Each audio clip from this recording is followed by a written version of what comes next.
Okay, Brooke, thank you. Well, what a week in politics as Congress debates a climate change bill. Governor Sarah Palin shocks everyone by announcing she's resigning as governor. Plus, North Korea fires off another missile and we lose a San Diego icon. Here to talk about all of it and how he's appearing in 3 different parades today is Congressman Brian Bilbray, who's looking great this morning. Check out that shirt. Well, it's Saturday. It's the 4th. Come on. You got to put. This isn't Washington. You might as well take the tie off. It's San Diego, right? Yeah. So happy 4th of July to you. Thanks so much for being here. All right, so the big news yesterday. Governor Sarah Palin out of nowhere says she's resigning as Alaska's governor. Some speculation is she's just sick of politics. It's too much for her. She's overwhelmed. She wants to get out. Other speculation, 2012, here she comes. She's going to be, or going for the Republican nomination. What do you think about this whole thing? You said it. The word is speculation. Right. It's all speculation. A lot of it is family. I mean, let's face it. She has a full plate at home.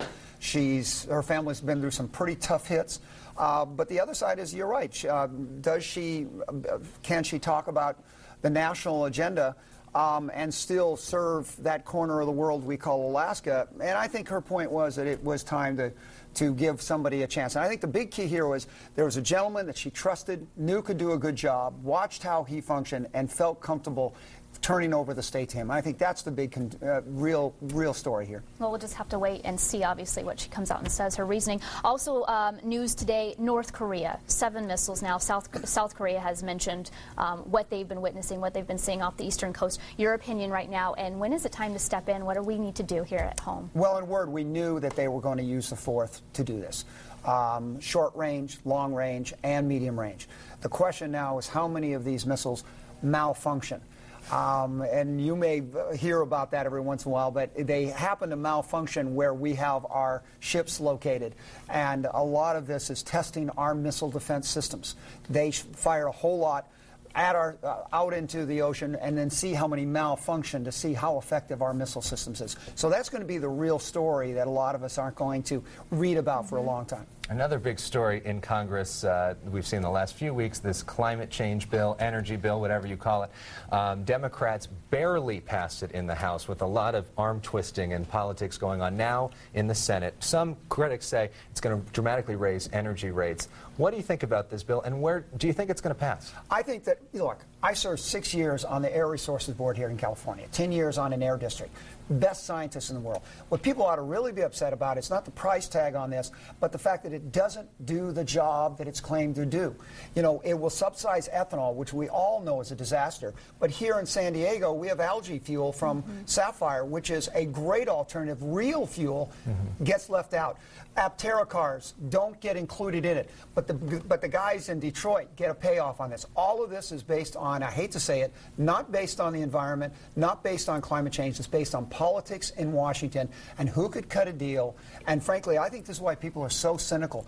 We weren't even allowed to read 300 pages of a 1,300-page document. Why would you do that unless you were hiding something like what happened before, the AIG pay raises and whatever?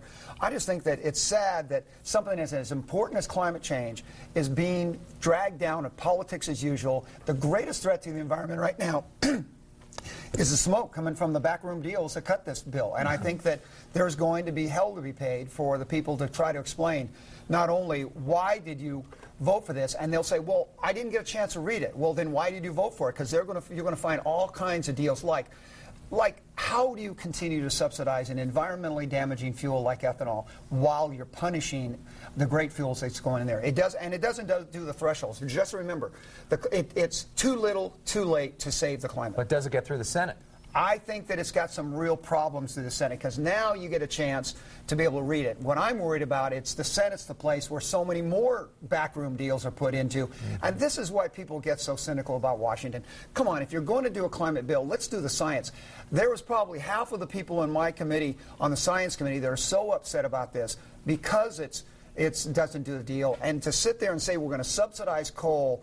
Clean coal is logical as, say, cigarettes, ladies and gentlemen. To talk about spending billions to subsidize it is absolutely absurd.